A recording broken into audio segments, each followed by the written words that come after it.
Wild Mountain Rose. Chapter 1. The Pot on the Porch. I am a rose and I live in a pot. It's a snug little home, this pot. Clay, round, and painted blue with wobbly stripes from someone's brush. It sits on a porch in a sleepy town where houses huddle like mushrooms after rain. My roots curl tight inside, looping around themselves like a secret knot. My leaves reach for the sun, green and eager, and my petals, oh my petals. They bloom red as the juiciest berry, unfurling each morning to say hello to the world. The humans who brought me here from the garden center pat my leaves sometimes. Pretty rose, they say, their voices soft as the breeze. They pour water from a dented can, snip my thorns with shiny clippers, and smile as they shuffle past in their muddy boots. I like their smiles, but I'm not here to be pretty. I'm here to grow, really grow, not just taller in this pot, but wild and free, far beyond this porch. From my spot, I can see the valley. It spills out below a mountain, far enough that I can't smell it, but close enough that I can dream it.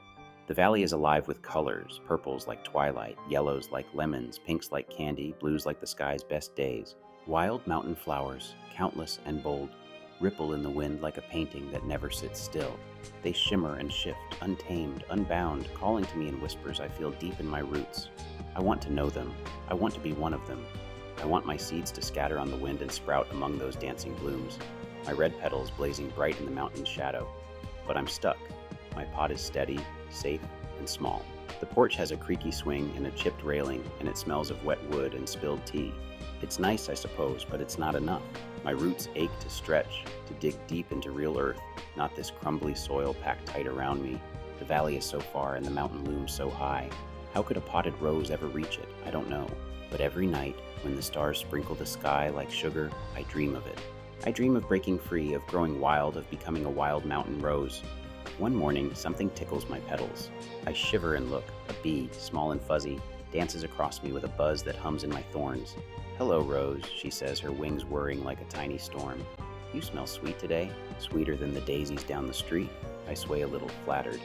"Thank you," I say, "but I don't want to just smell sweet.